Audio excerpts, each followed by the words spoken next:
Welcome to the Sales Scholars, where we talk to academic experts about anything and everything sales related. Our goal is to bring some of the top academic research in the world of selling and deliver it here to you in practical, easy to apply methods that can improve your business.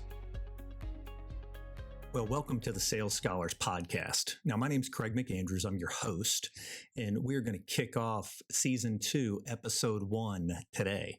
And so I'm excited. We've got season 1 behind us, covered some great things. In fact, I'm going to take a little time in our show today to do a little bit of walk down memory lane of season 1, some of the highlights from some of the talented sales scholars who are doing amazing research and working in the sales space that help deliver some great value, some tips, potential best practices for businesses.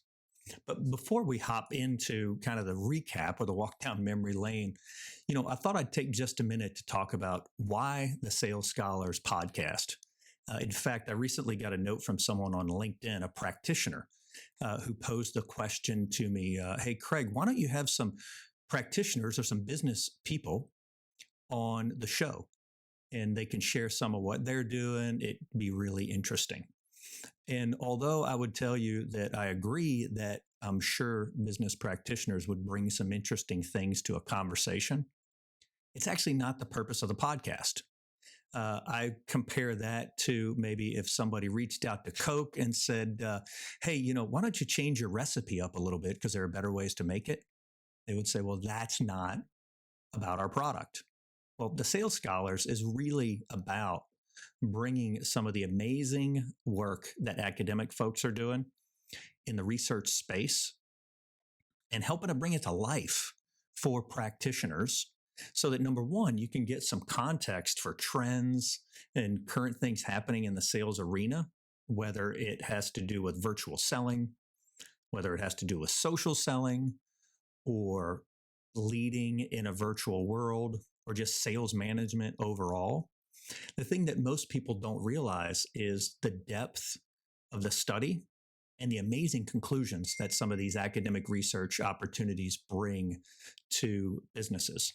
In fact, the inspiration behind the whole podcast was when I started at University of Houston and came across a few of these academic articles that honestly I never would have come across in the past.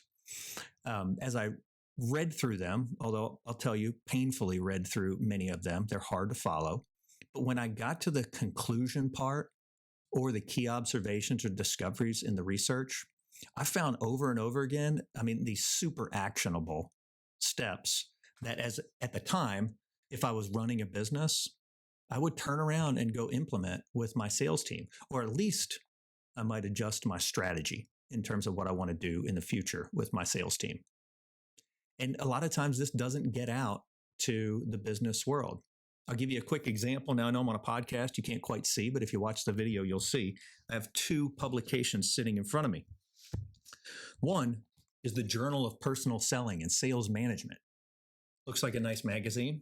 I'm curious for any of my practitioners who might be listening, if you've ever heard of this publication or have you ever gotten a copy of it. Maybe you have, but I doubt it. On the other hand, I have this little publication. It's called Harvard Business Review. I wonder if you've ever heard of that, if you've ever seen a copy or read anything from them. I'm sure you have. Now, granted, HBR doesn't always have things on sales, but sometimes they do, and it's really good. But publications like the Journal of Personal Selling and Sales Management don't always make it to the mainstream, don't always get in front of people. And so our podcast is just designed to highlight some of that great work and bring it to life. I got to tell you, the depth of research happening out there in the sales community is amazing.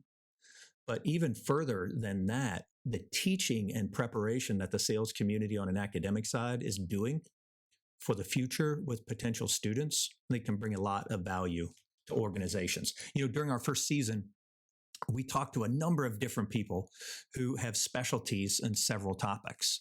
We talked to a professor who specializes in sales management and in even sales compensation. I talked to somebody who specializes in digital selling, an expert on content, another great expert on brand management, I mean, you name the topic, we covered a lot of it in season one.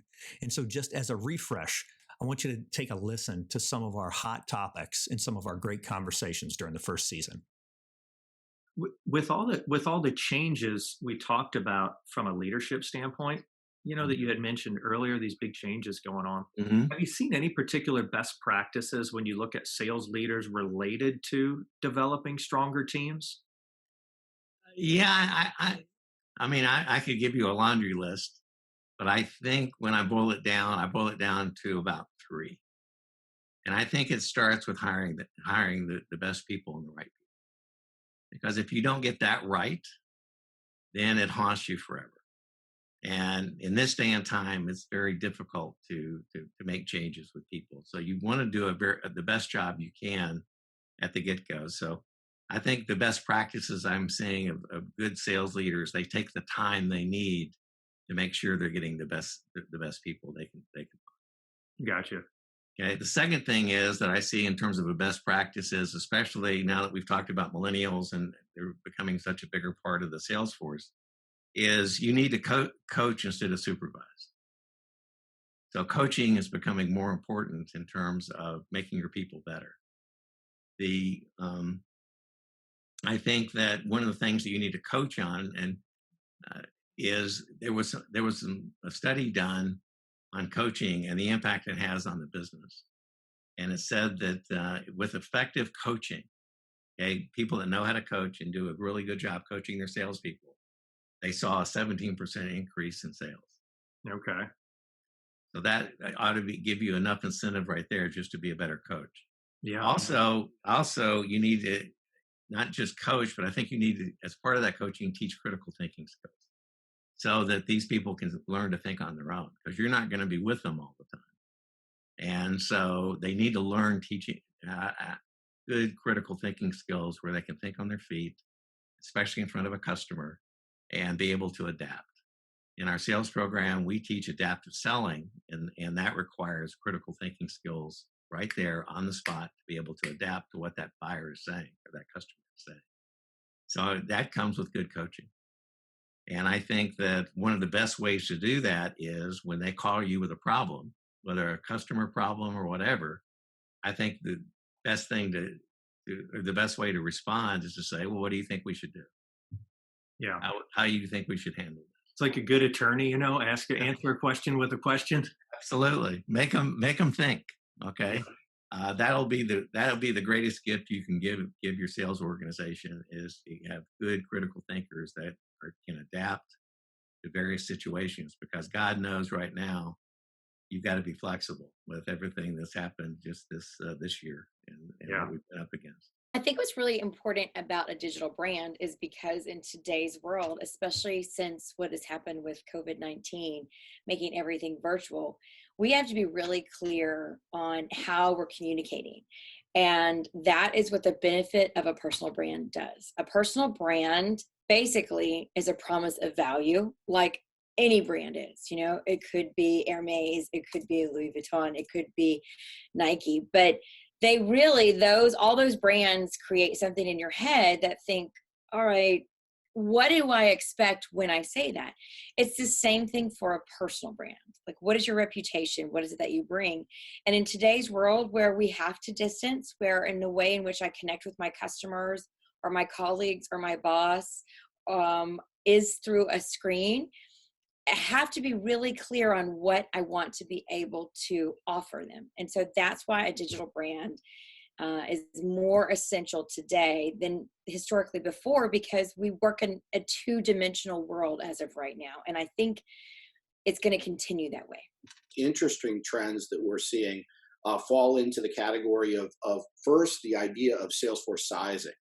So what we're seeing is that there's really a lot of variability on how companies are responding to the COVID crisis with regard to whether they're actually shrinking the size of their sales force, they're maintaining their size, or even a few firms are actually increasing the size of their sales organization.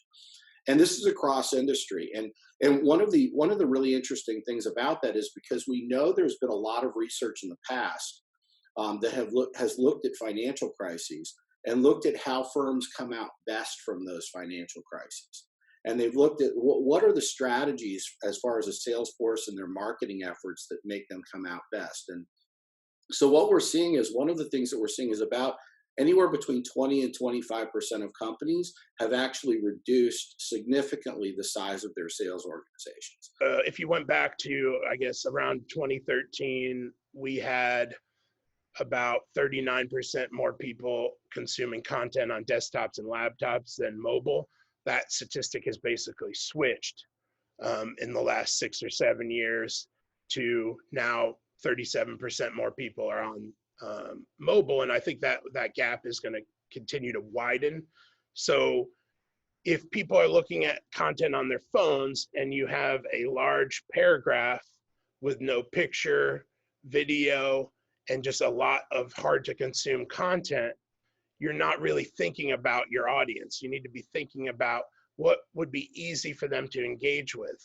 In the years past, I would just have to draw my experience. GE Plastics, when they were still part of General Electric, was one that probably set the standard for that, because they would develop new material systems and then they would go do value-based pricing based on segmentation and value. So if they created a clear, tough plastic, and you think of polycarbonate, it might be used on the headlamps on your car, also on a football helmet, also on a medical device, also on a cell phone, also on eyeglasses.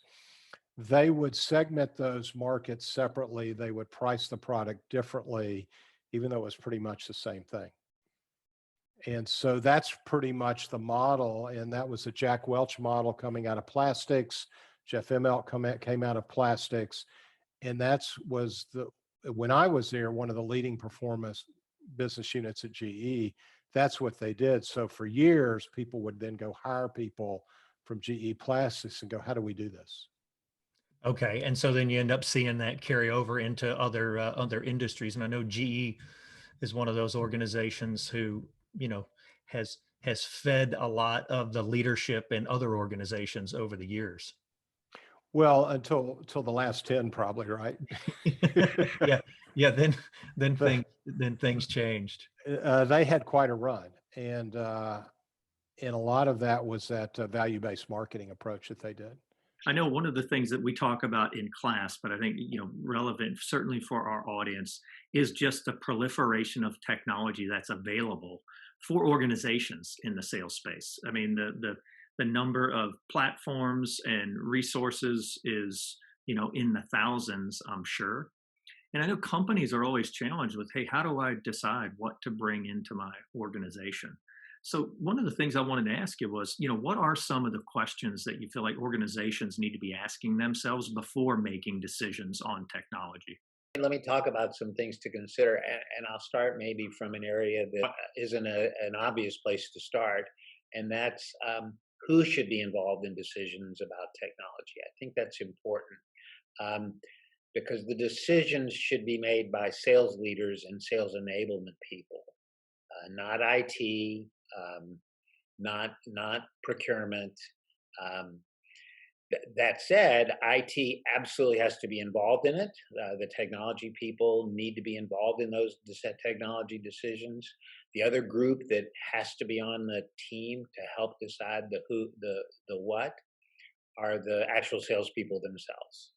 You'll guaranteed to make mistakes if the sales leaders and IT and procurement are involved and not the actual salespeople themselves. They need to be on the team. So that's a little bit of the who. The what, I really do want to spend some time. So what technology? And I'll start with the negative. Most organizations, people get this wrong. I think the traditional one is feature benefits, right? Yeah. We talk about that quite a bit. I really reinforce that. And I say anytime, because a lot of people, traditionally sales folks, give facts, right? And they'll give facts, or they'll give, kind of the answers to the frequently asked questions. And they're like, that's great, but you got to say what it means. An example for listeners today is, people talk about Ohio University and they say, well, we were founded in 1804. And my response to that is, so what? Like, what does that mean? I mean, that's wonderful. We're the oldest, one of the oldest universities in the country. So what? With that comes heritage, tradition, quality, decades, generations of experience, and a massive alumni base. I say, if you give the fact, tie it to the benefit and why it matters. So if you're up for it, you ready for an improv exercise? Sure. This was You have this choice. is the adaptability. We didn't talk about this in advance. I'm down. Oh, that was the other thing is for certain student audiences, I just tell them it's improv. For business audience, sometimes I call it adaptability training, and they're all good because if you say improv, they're all freaking out thinking they're on Whose Line Is It Anyway? My heart stopped for a second. I was like, wait, for real? Okay, let's do it. So there's a bunch of different listening exercises that I do. Some simple. I mean, if this is my arm, if this is our conversation, where do most people stop listening and they just can't wait to respond? All right. So I don't know, somewhere they're listening, and then they've already know what they're going to say. And that's horrible if you're a sales rep, you're listening to the customer and you're all ready to tell them what they need to know. And you haven't finished listening to their conversation the whole way through. So there's a couple different ways. There's a last word, and that's probably the easiest one. So that's what we'll do. Is whatever word that I use last in my sentence, that's gonna be your first word, and whatever you use last, I'm going to use your last word. Now the challenge of this is you have to listen, obviously, but you kind of have to string together a conversation that is at least somewhat coherent. Season 1 was a lot of fun. That last clip that you heard was actually with Rob Peterson, and probably one of the more interesting ones in that, I don't know if you could tell, but he caught me off guard with the whole improv thing. But the more I thought about it and we reflected on it later, it's like, isn't that selling? Where you have to adapt and sometimes react in a moment to consider how you're going to respond to your prospect. Well, as I look forward or look ahead to season 2, I'm excited about some of the guests we're going to get a chance to have on the show and the topics that we're going to be able to tackle from a sales standpoint. Now, I'm not sure how many of you have had a chance to take a look at Gartner's recently published sales report on the future of sales in 2025. But it outlined some of the most significant changes happening in the marketplace. But more importantly, it gave you a bit of a roadmap for how to think about the future of selling. And I couldn't help but notice in the biggest shifts or some of the areas where they're projecting we'll have to make some of the biggest changes in sales. Like, for example, the report talks about the big shift from analog interaction to virtual. Now, for a lot of organizations, they're navigating that today. They're walking their way through the big changes. How do I use the technology to engage my prospects? How do I introduce new digital tools? How do I teach my salespeople how to use these tools? But from my seat, I think about the analog interaction to virtual, much, much more is to come. And you don't have to look any further than the statistics that the report talks about related to population and generation. The millennials, as an example, are a group that is the most skeptical of salespeople. Well, guess what? There's a ton of millennials that are going to continue to advance in their career. And if you're not calling on a millennial today from a sales standpoint, it's highly likely you're going to be calling on a millennial down the road. Their skepticism associated with sales is going to necessitate shifts. And that shift to virtual is being studied now in the academic world. So I'm looking forward to some of the research that we're going to be able to share, and more importantly, some of the best practices. The other big shift that I thought is worth talking about here on the show today, related to the Gartner report, is the idea of sellers who today are information resources in many cases, but they're projecting a shift to sellers as sense makers. So think about that for just a second. Sellers are no longer the place of information. I would argue that they haven't been for a period of time. But The real place that sellers are going to be able to separate themselves and create value for their customers is going to be in sense making. And if you think about any industry today, the proliferation of options is probably huge. The amount of change happening inside of organizations is crazy big. And the fact that there are many, many tools and resources that organizations can bring into their company to help, but it's like, hey, where do you start? Where are the best options? How do we know they're the best options? I think that's where this role of salesperson as sense maker is going to come into play. And that's a huge, huge shift for a lot of companies out there today and the way that your sellers are used to operating. I recently sat with a client who has a smaller sales team, but the conversation was in and around handling objections. And, pretty common thing we come across in sales. How do I handle objections?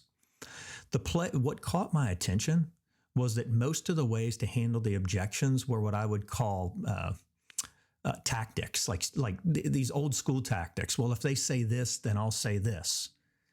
And the majority of it was around how I can convince my prospect to think differently. What can I say? And when it comes to this idea of sense making, that's not what sense makers will do. In fact, sense makers, for lack of a better description, they're going to be sitting on the same side of the table, not figurative or not literally, probably figuratively, but sitting on the same side of the table as their prospects, trying to craft solutions that will help their business. I think the day of the sales tactic or the slick line is quickly fading. In fact, probably in many industries, it's gone. It's completely changed. But this role of sense maker for the salesperson is actually, I think, going to change the makeup of sales teams. It's absolutely going to change the way that you'll have to prepare your sales teams. They're going to have to be the most informed resource for first your industry, then the products in your industry, and then absolutely for your company. But they're going to have to be industry experts. It no longer will be enough to be a company expert. And for organizations that aren't thinking that way today, you'll either be left behind or you're going to find new entrants into your marketplace. I think the playbook for 2021 and beyond, but especially in this 2021, is going to be around, hey, how do we upskill our people? How do we teach them these new digital skills and techniques to help them sell? How do we redesign our selling process so it better matches what the prospect is looking for? Industry after industry right now is rethinking the way that they go to market to better match how the prospects buy. And that's hard to do and takes a lot of time, especially if you're in an industry that has kind of done things the same way for a long period of time. And then the other part of the playbook, I think, is and this almost seems obvious as I read the research that's out there, take a look at my own clients and think about selling, but it's this idea of a further shift to being customer-centric and not seller-centric. And again, you would think, well, of course you have to be customer-centric. Yet when you look at the practices today in many organizations, they're seller-centric. They sit around and they ask questions like, how can we convince our customers that our product is best? I always like to ask people, well, is it? Is your product best? What makes it best? Or I recently was in a conversation with a salesperson and they asked me the question, hey, Craig, I'm coming up against a lot of objections and I'm having trouble persuading people just to have a meeting. And I asked them, I said, well, why should anyone have a meeting with you? Like, what value would you bring to the meeting? And they couldn't necessarily answer it right away. The reason was, I think, that they were just thinking from their own perspective, from the seller's seat, not necessarily the customer's seat. And customer centricity across every aspect of the sales engagement and sales systems and sales strategy, I think, is going to continue to be a major theme. And so I encourage people, take a look at the Gartner report. It's fascinating. But then I also want to give you my final pitch for season 2 as we're getting ready to kick it off with the sales scholars. We're going to bring a number of academics to the show to share a little bit of their research. But most importantly, where I always try to lead the conversation is, hey, what are some of the best practices that I could do or bring to life inside of my company based on what you've learned? And as I mentioned earlier, what's happening in the academic space is exciting. They are hot on topics like digital selling, using AI from a sales standpoint, and how to integrate just smart database decision-making into sales organizations. Season 2 is going to be a lot of fun. I hope you'll choose to continue to listen to the Sales Scholars and recommend it to your friends. Our goal is to bring practical things that you can apply in your business that can change your business for the better. So I hope you'll share it with others.